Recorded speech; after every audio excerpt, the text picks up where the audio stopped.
2014년도 새해를 맞이하신 여러분의 가정에 올 한해도 하나님의 풍성한 축복과 사랑이 넘치게 되시기를 주님의 이름으로 축원합니다.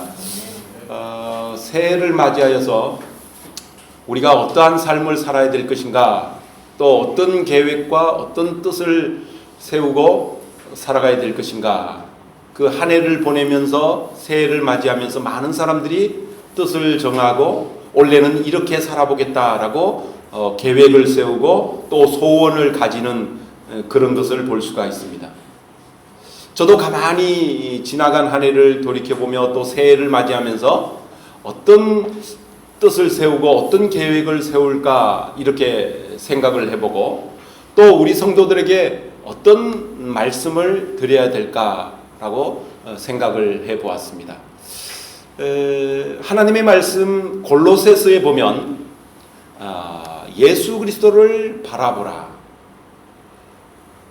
그는 우리를 온전케 하시는 주요 우리의 온전한 그 표상이신 예수 그리스도를 바라보는 삶을 살아야 된다, 그렇게 말씀하고 있습니다.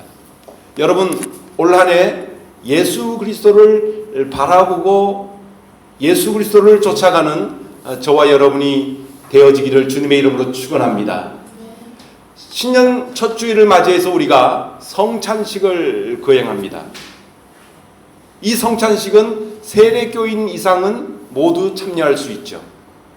이 성찬식을 왜 신년 첫 주에 하는가 하면 하나님께서 우리에게 어떤 축복과 어떤 은혜를 주셨는가 하는 것을 우리가 다시 한 번 더 바라보고 묵상하는 시간입니다.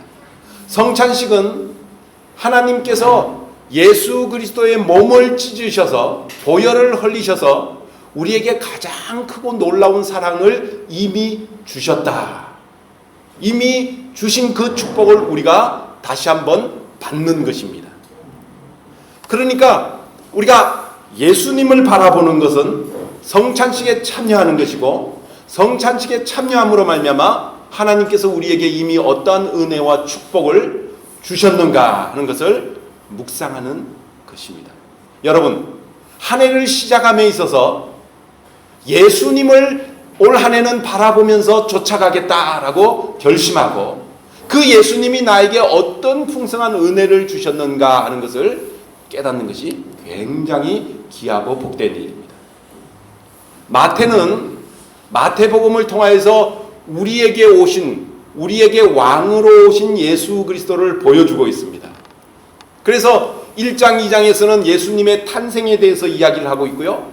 3장에서는 예수님이 세례 받으시는 모습을 설명하고 있고 4장에서는 예수님이 시험 받으시는 장면이 나오고 있습니다.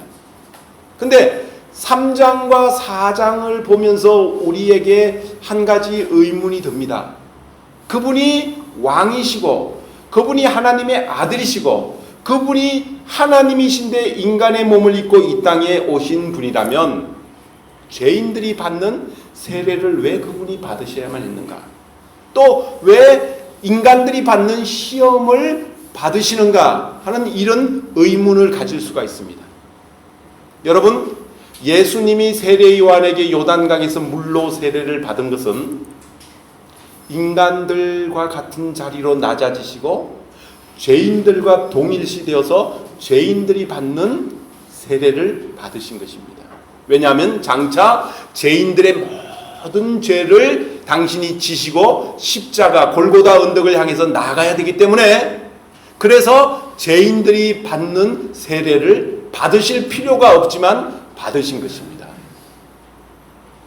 그러면 4장에 와서는 예수님께서 마귀에게, 사단에게 시험을 받으시는 장면이 나옵니다. 그것도 40일이나 금식 기도하고 난 다음에 성령님께 이끌려서 광야로 나갔는데 이 시험을 받으시는 모습이 나옵니다. 우리가 생각하기에 시험은 죄인들이나 연약한 믿음이 약한 사람들이나 받는 것이 아니겠느냐. 하나님의 아들이시고 하나님이신 그분이 무슨 시험을 받으시는가. 이 예수님의 시험 받는 장면을 마태복음 4장에 마태가 기록을 해놓은 것은 바로 저와 여러분을 위해서 기록해 놓으셨다는 것을 우리가 기억해 볼 필요가 있습니다. 왜냐하면 우리가 세상 살아가는 동안에 마귀 사탄의 유혹과 시험을 너무나 많이 자주 당하기 때문에 그렇습니다. 그 너무나 자주 시험 당하는 그것을 우리 예수님이 물리치시고 이기시면서 나를 바라보고 나를 쫓아오는 너희들도 내가 시험을 물리치고 이긴 것처럼 너희도 이렇게 시험을 물리치고 이기는 삶을 살라고 우리에게 보여주시는 장면인 줄로 믿으시기를 주님의 이름으로 축원합니다. 여러분, 이 마귀의 시험을 가만히 보면 첫째로 우리가 깨달아 볼 수 있는 것이 뭐냐면 마귀는 가장 적절한 때에 가장 적절한 것으로 시험을 하는 존재자라는 것을 우리가 먼저 깨달아야 됩니다. 여러분 4장 1절을 한번 읽어보겠습니다. 다 같이 읽겠습니다. 시작. 그때 예수께서 성령에게 이끌려 마귀에게 시험을 받으러 광야로 가사. 그때라고 하는 것은 예수님이 세례 요한에게 세례를 받으시고 이제 공생애를 시작하기 전에 먼저 성령님께 이끌려서 광야로 나아가서 마귀에게 시험을 받았어요. 근데 광야에서 예수님이 무엇을 하셨는고 하니 40일간 금식 기도를 하셨어요. 예수님이 하신 이 금식 기도는 모슬렘의 마호메시안 금식 기도와는 좀 다릅니다. 모슬렘의 금식 기도는 우리가 아는 대로 해 뜨고부터 해 지기까지 금식하고 해가 지면 또 마음껏 식사를 할 수 있는 그런 금식입니다. 그러나 우리 예수님의 금식은 밤낮 줄이는, 밤낮 아무것도 잡수지지 아니하는 금식이지요. 여러분, 사람이 40일간 아무것도 먹지 않으면 어떻게 될까요? 굉장히 배가 고프겠죠. 여러분도 금식기도 해보셔서 아시겠지만 금식기도 이틀하고 3일째 될 때가 가장 힘들고 어렵다고 그래요. 4일째도 힘들고요. 금식하면 눈만 감으면 기도가 되는 것이 아니고 눈만 감으면 예수 그리스도의 모습이 보이는 것이 아니고 눈만 감으면 통닭이 왔다 갔다 하고 산의 진미가 왔다 갔다 하고 먹고 싶은 게 온갖 것이 떠오르고 그런 것이 금식입니다. 제 대학교 동창 가운데 신학대학 총신대 신학대학 동창 가운데 4학년을 졸업하고 신대원 가서 개척교회를 시작을 하면서 동산기도원, 청도에 있는 동산기도원에 올라가서 40일간 금식 기도를 했어요. 대단하죠, 40일 금식 기도. 근데 거의 40일 끝날 무렵쯤에 그만 내려와서 습식을 하다가 장이 꼬여버리고 사람이 죽어버렸어요. 40기도를 한 그 전도사님이 죽어버렸어요. 그때 캠퍼스 커플로 막 결혼하고 막 자녀가 태어났는지 안 태어났는지 그런 아주 분이 없고 튼튼하고 건강한 사람이었어요. 굉장히 체격도 좋고 튼튼하고 건강한 사람이었는데 40일 금식 기도하다가 그냥 가버렸다는 거예요. 그러니까 40일 금식 기도가 초인적인 능력을 하는 거예요. 정말 인간의 힘으로는 하기 쉽지 않은 그런 기도가 40일 금식 기도예요. 여기 보면 우리 예수님도 성령님께 이끌려 하셨다라고 말씀하고 있어요. 근데 굉장히 40일 금식 기도하면 사람이 막 줄인다는 거죠. 왜냐하면 인간의 몸은 그 육신을 입고 있기 때문에 인간에게는 에너지가 필요해서 그 필요한 에너지를 막 공급받고 싶어하는 욕망, 본능, 그게 막 들어오거든요. 그리고 무엇이든지 먹어야만 되는 그런 욕구가 생기는 것이 40일 금식이다. 그런데 그때 딱 마귀가 나타나서 첫 번째 하는 시험이 뭐냐면 내가 만일 하나님의 아들이든 이 돌들로 떡을 되게 해서 먹어라 라고 하는 유혹이었다는 거죠. 이 사실을 볼 때 사탄은 우리에게 무엇이 필요한지를 가장 잘 아는 존재 중에 하나다라는 것을 알 수 있습니다. 그리고 그때가 어떤 때에 유혹하면 사람이 쉽게 잘 넘어가는지 알 수 있다는 거죠. 인간의 본능이 가장 팽창되었을 때, 인간의 욕구가 가장 절실할 때, 그때 마귀는 안다는 거죠. 그래서 다가와서 그 욕구와 욕망을 충족시켜라, 이렇게 유혹을 한다는 것입니다. 여러분, 그러므로 말미암아 우리가 그와 같은 때를 조심해야 됩니다. 예수님도 세례를 받으시고 요단강에서 올라오니까 하늘 문이 열리고 하늘에서 음성이 나서 이는 내 사랑하는 자여 나의 아들이니 너희는 저의 말을 들으라. 그런 음성이 들릴 때, 그럴 때 광야에 나가서 사탄에게 시험을 받았다는 거죠. 그러니까 우리도 어떤 때 조심해야 되느냐 하면 굉장히 높은 자리에 올라갔을 때, 이제는 뭔가 이루었다라고 하는 자리에 이르렀을 때, 그리고 뭔가 성취했다, 성공했다, 사람들에게 인정받고 있을 때, 그럴 때 삶과 자기 자신을 돌아보며 조심해야 되는 때라는 것입니다. 사탄은 그러한 때에 틈타고 그러한 때에 찾아와서 우리를 넘어뜨리려고 하는 것입니다. 그래서 많은 사람들이 성공했을 때 하늘문이 열리고 하늘에서 음성이 들리는 것과 같은 그런 은혜 충만하고 40일 금식 기도하면서 정말 성령 충만한 그때에도 사탄은 찾아온다는 것입니다.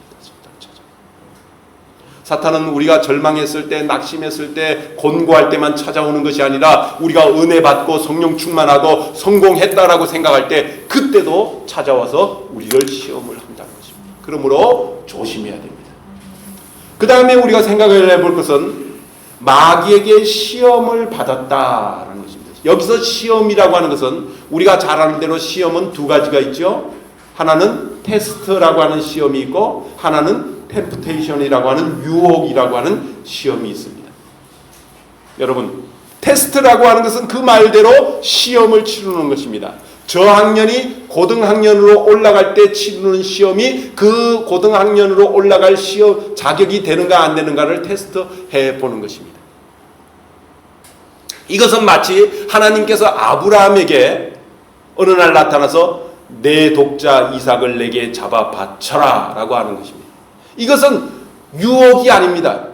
시험입니다. 아브라함의 믿음이 과연 독자 아들을 잡아 바치면 그 아들을 하나님이 살린다는 그런 부활의 신앙이 있는가 없는가를 하나님께서 테스트해 보신 것입니다. 아브라함은 그 시험을 잘 통과했죠. 그래서 대학교에 들어간 것입니다.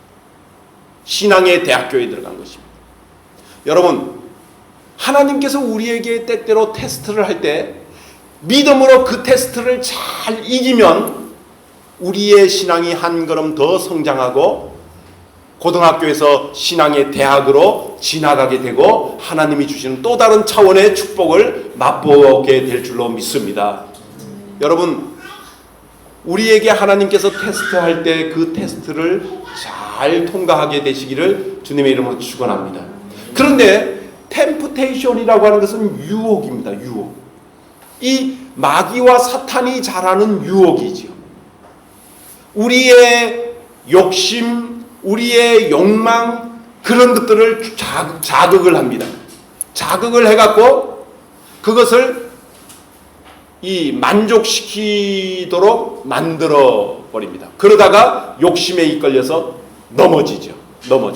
여러분, 템프테이션 유혹에 넘어지면 어떻게 되느냐 하면 첫째로 나타나는 결과가 하나님의 영광을 가리게 됩니다. 유혹에 넘어간 사람들이 죄를 저지름으로 말미암아 그 죄를 통하여서 하나님의 영광을 가리게 되고 하나님의 영광이 땅에 떨어지게 되죠. 왜 우리 성도들이 욕심을 멀리하고 욕심을 비우고 인간의 본능을 쫓아서 살지 아니하고 그렇게 살아가야 되느냐 하면, 믿음으로 살아가야 되느냐 하면, 그 유혹에 넘어지지 않기 위해서, 하나님의 영광을 가리지 않기 위해서 그렇게 살아야 된다는 것입니다. 두 번째로, 유혹에 넘어가게 되면 사람들로부터 조롱거리가 되고 사람들로부터 손가락질을 받게 되어집니다. 사탄의 시험에 올무에 넘어간 사람은 그때부터 사탄의 올무에 사로잡혀서 사탄이 끄는 대로 마음대로 끌려다닐 수밖에 없습니다. 언제까지? 회개하기까지. 회개하는 자리에 이르기까지 그렇게 끌려다니게 되어집니다. 그래서 마침내 사람들로부터 손가락 받습니다. 저 극단적인 욕심 많은 사람, 이기주의자, 저 인간의 그 얼굴을 버려버린 사람, 철면피, 뭐 이런 조롱을 받죠. 인간의 길을 포기한 사람, 뭐 이렇게 조롱을 받게 되어집니다. 그 다 유혹에 넘어갑니다. 또한 유혹에 넘어간 것이 곧 죄를 저지르는 것이고, 죄를 저지르면 죄인들에게 병이 찾아오기가 쉽습니다. 질병에 걸리게, 질병에 노출되는 거죠. 자, 이렇게 마귀가 시험을 했을 때 우리 예수님이 어떻게 그 시험을 이기셨는가 하니, 여러분 3절 말씀 한번 보겠습니다. 3절 말씀 다 같이 읽겠습니다. 시작. 시험하는 자가 예수께 나와 이르되 내가 만일 하나님의 아들이여든 명하여 이 돌들로 떡떡이가 되게 하라. 4절. 예수께서 대답하여 이르시되 기록하였으되 사람이 떡으로만 살 것이 아니요 하나님의 입으로부터 나오는 모든 말씀으로 살 것이니라. 예수님이 대답하여 이르시되 기록되었으되, 여러분 예수님의 대답이 기록되었으되라고 말합니다. 기록되었다라는 이 말씀은 성경 말씀에 기록되어 있는 말씀을 예수님이 인용을 하고 있는 것을 볼 수가 있습니다. 마귀의 공격에 대해서, 마귀의 유혹에 대해서 하나님의 말씀으로 물리치는 예수님의 모습을 볼 수가 있습니다. 이 말씀은 신명기 8장 3절의 말씀입니다. 여러분 신명기 8장 3절 한번 찾아보겠습니다. 신명기 8장 3절, 구약성경 저 앞에 신명기 274페이지.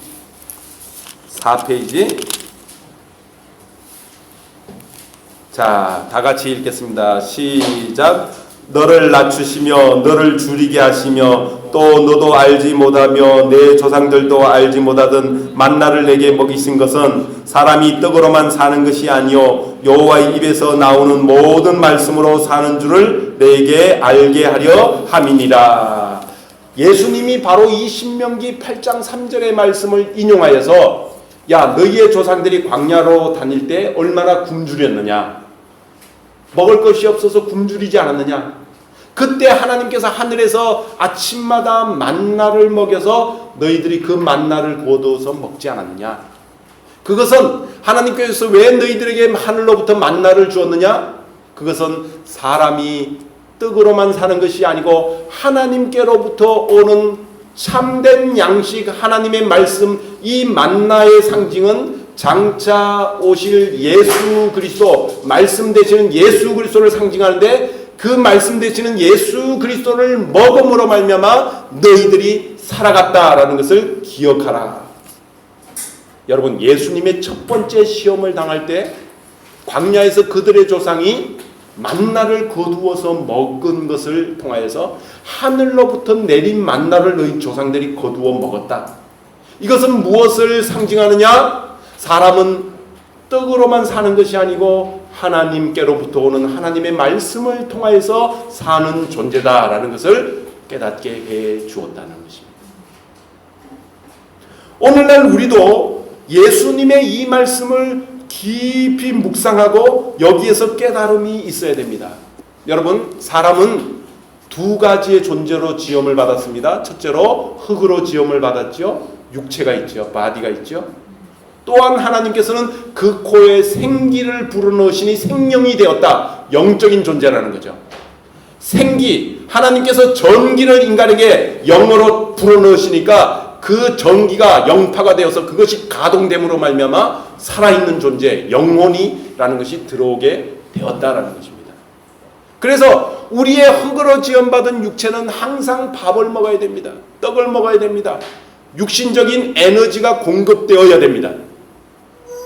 그와 마찬가지로 하나님의 생기 생명으로 된 그 존재는 하나님으로부터 오는 영적인 음성, 영적인 영음, 영파, 그것을 받아야만이 살아갈 수 있다는 것이죠.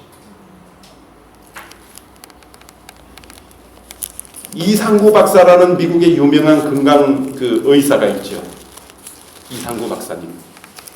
지난 주간에 유튜브에서 제가 이상구 박사님의 강의를 몇 가지를 보니까 그분의 강의가 사람이 어떻게 건강할 수 있는가라는 것을 이야기하는데, 에너지를 잘 흡수해서 그 에너지를 신진대사를 잘 세포에서 해서 신진대사를 통해서 에너지를 얻어서 살아가는 것이 건강할 수 있는데, 그 신진대사를 함에 있어서 에너지로 필요한 것이 음식, 그죠? 깨끗한 음식들. 그 음식이 들어오면 그것이 당분이 되어서 그 당분이 이 세포 내로 잘 들어가면 세포에 세포핵이 있고, 그 다음에 미토콘드리아라는 것이 있는데, 그 미토콘드리아라는 거 하는 것은 엔진이라는 것이죠. 우리 몸의 엔진. 그 엔진에서 이 당이 들어와서 그것을 잘 흡수해서 태워갖고 그 산소가 공급되고, 그 산소가 공급돼서 그것을 태워서 그것이 에너지로 나온다. 그래서 사람의 세포 속에 미토콘드리아가 많은 사람이 건강하고, 많은 사람이 에너지가 넘치고 다이나믹해지고, 그 미토콘드리아 숫자가 점점 줄어들면 몸이 쇠약해지고 열량을 많이 못 내서 힘이 없고 늘 기운 없고 늘 피곤하고 늘 스트레스 받고 늘 질병에 잘 걸리고 잔병 치레를 하게 되어진다는 거죠. 근데 그 이상구 박사님의 강의 중에 하나가 뭐냐면, 사람이 그 열량 에너지를 많이 흡수하고, 그리고 그 미토콘드리아에서 그것을 받아갖고 태울 때에 사람에게 꼭 스파크 전기 자극이 필요하다는 거예요. 스파크. 마치 자동차 에너지에 기름을 넣고 시동을 걸므로 말미암아 스파크가 일어나서 그것을 팍 불태우듯이, 사람이 언제 스파크가 가장 잘 일어나냐면 하나님의 말씀을 통하여서 영적인 에너지를 공급받을 때, 그럴 때 우리의 몸에 심장이 가장 잘 작동하고, 그리고 에너지가 가장 잘 작동을 한다는 거죠. 여러분, 여기 예수님의 말씀이 사람이 떡으로만 살 것이 아니요, 떡으로만 살 것이 아니요 라고 하는 것은 떡이 필요 없다라는 말씀이 아닙니다. 육신의 에너지를 공급하는 당분도 필요하다는 것을 예수님은 분명히 말씀을 하셨습니다. 그러나 그것이 전부는 아니라는 것입니다. 그것 이전에 필요한 것이 있는데, 그것이 뭐냐면 하나님의 말씀이라고 말하여 주고 있는 것입니다. 여기서 우리가 꼭 기억해야 되는 사실이 뭐냐 하면, 신앙생활이라고 하는 것은 영적인 우선순위가 있다라는 것을 이 말씀 통해서 깨달아 볼 수가 있습니다. 신앙생활의 가장 중요한 요소 가운데 하나는 뭐냐면 우선순위를 바꾸어서는 안 된다라는 것을 말씀하고 있는 것입니다. 신앙생활이라고 하는 것은 결국은 우선순위를 어떻게 두느냐가 신앙생활의 전부라고 할 수 있습니다. 신앙생활에다가 보면 우리가 가장 크게 도전받는 것이 뭐냐면 우선순위를 어떻게 할 것인가 라는 것이 가장 큰 도전 중에 하나입니다. 예수님은 이 우선순위가 바뀌면 안 된다라고 말씀을 하고 계시는 것입니다. 사람들이 말이죠, 왜 신앙에 어려움이 오고 유혹에 쉽게 넘어가고 범죄하게 되어지느냐 하면 신앙의 우선순위를 잘못하고 있기 때문에 그렇습니다. 예수님이 사람이 떡으로만 사는 것이 아니고 떡 이전에 하나님의 말씀을 공급받아야 된다라고 말씀을 하고 있는데, 사람은 자꾸 떡을 추구하면서 육신적인 것을 추구하면서 육신적인 것을 충족시키기 위해서만 살아가고 있고, 점점 신령한 것, 영적인 것, 하나님의 말씀인 것은 뒷전으로 밀어버리기 때문에 거기에서 신앙생활에 문제가 생깁니다. 마귀와 사탄은 가장 잘 압니다. 우리의 약한 부분이 무엇인지, 우리의 약점이 무엇인지 가장 잘 압니다. 그것을 통해서 유혹해 들어오는 것입니다. 너 지금 굶주리고 있지 않느냐? 너 배고프지 않느냐? 이 돌들로 떡을 되게 하라 라고 그렇게 유혹을 해오고 있다는 것입니다. 여러분, 신앙생활의 우선순위를 바꿔놓으면 신앙생활이 온통 혼란에 들어가게 되고, 그 다음에 무너지게 되고, 그리고 사탄의 유혹에 넘어가며 범죄에 이르게 되어집니다. 사람들이 새해만 되면 결심을 합니다.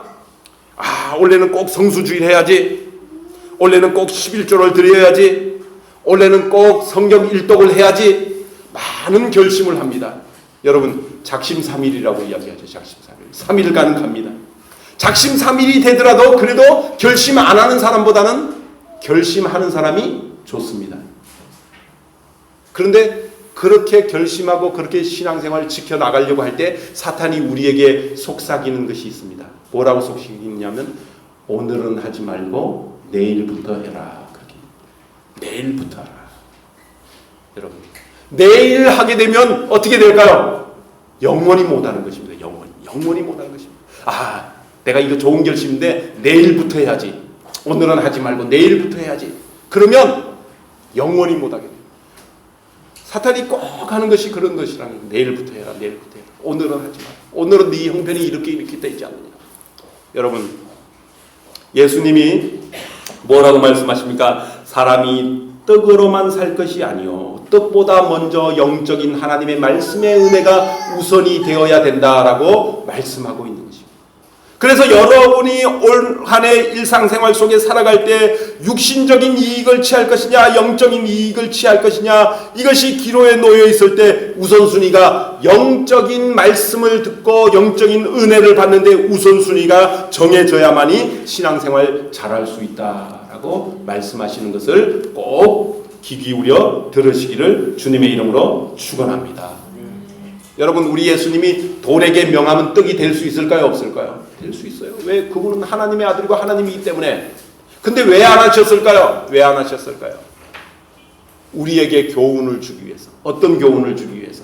육신적인 충족보다 영적인 충족이 더 우선되어야 된다.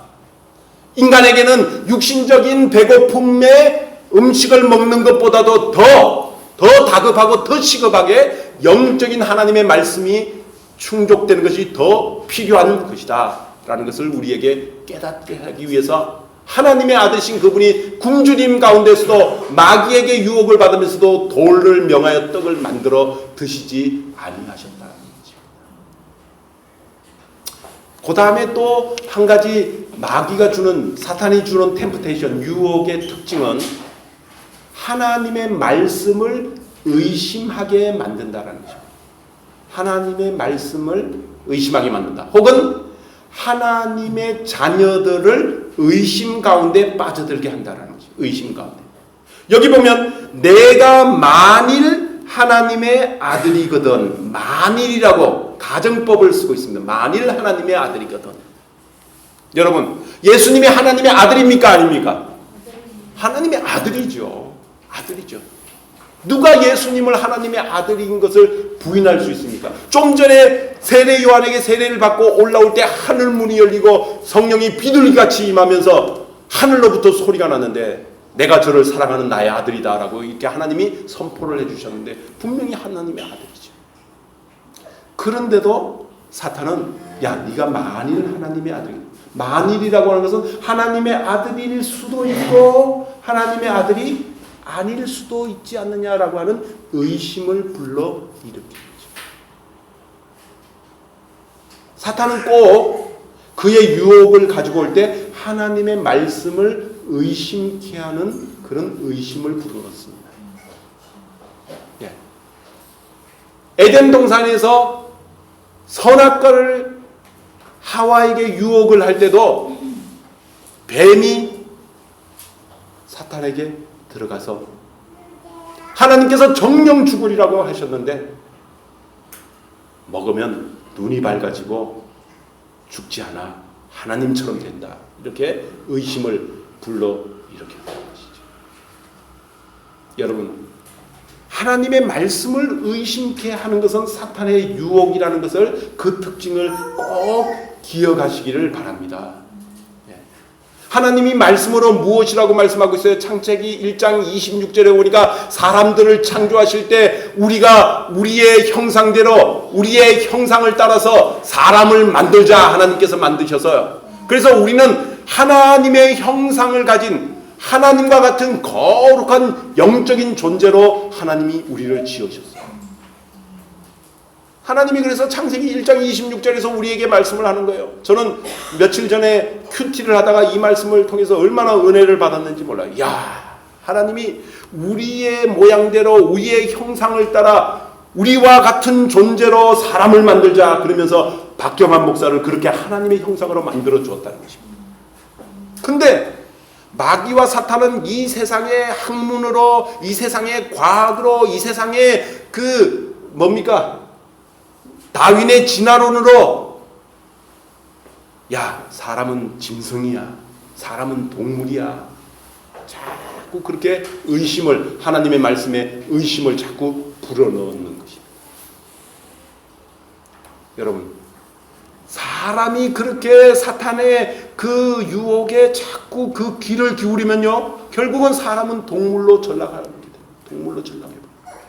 근데 하나님의 말씀은 끊임없이 우리에게 아니다, 너희는 동물만 아니다, 너희는 나와 같은 거룩한 존재다, 신령한 존재다, 하나님과 같은 이미지다, 이미지 오브 갓, 하나님과 같은 그런 영적인 존재로 내가 너희를 지었다 라고 하나님은 끊임없이 말씀을 하시는 겁니다. 근데 사탄은 끊임없이 그 말씀에 의심을 자꾸 불어넣는 것입니다. 야, 너 동물이야, 너 짐승이야, 그렇게 부르는 거예요. 여러분, 우리가 어디에 귀를 기울여야 되느냐라는 것이죠. 어디에 귀를 기울여야 되느냐? 예수님은 하나님의 말씀에 귀를 기울여야 된다. 하나님의 말씀에 귀 기울이는 우선순위를 하나님에게 두겠다라고 기다리는 것이 바로 그것이 신앙생활이라고 말씀을 하고 있는 것입니다. 바로 그것이. 이 우선순위가 잘못되면 신앙생활이 잘못될 수가 있습니다. 여러분, 올해 우리가 새해를 맞이하여서 이제 올 한 해 결심을 하면서 다른 거는 몰라도 이 신앙적인 우선순위를 바꾸지 않겠다. 우선순위를 바르게 하겠다. 하나님의 음성에 귀 기울이고 하나님의 말씀의 은혜를 받고 내가 영적인 은혜를 공급받는데 우선순위를 두겠다. 내가 육신의 떡을 먹지 않는 한이 있더라도 영적인 떡은 막 먹겠다. 우리가 성시교독에도 읽은 것처럼 복 있는 사람은 악인의 길을 쫓지 아니하며 죄인의 길에 서지 아니하며 오만한 자의 자리에 앉지 아니하고 오직 여호와의 율법을 주야로 묵상하는 자라고 말씀을 하고 있습니다. 올 한 해 하나님의 말씀을 묵상하면서 풍성한 은혜의 자리에 나아가게 되시기를 주님의 이름으로 축원합니다. 또한 예수님이 마귀 사탄의 유혹을 물리치고 승리하신 것처럼 우리도 마귀 사탄의 유혹에 물리치고 승리하는 한 해가 되어지기를 주님의 이름으로 축원합니다. 그러기 위해서는 하나님의 말씀을 잘 알아야 됩니다. 우리 예수님이 하나님의 말씀을 얼마나 잘 아셨습니까?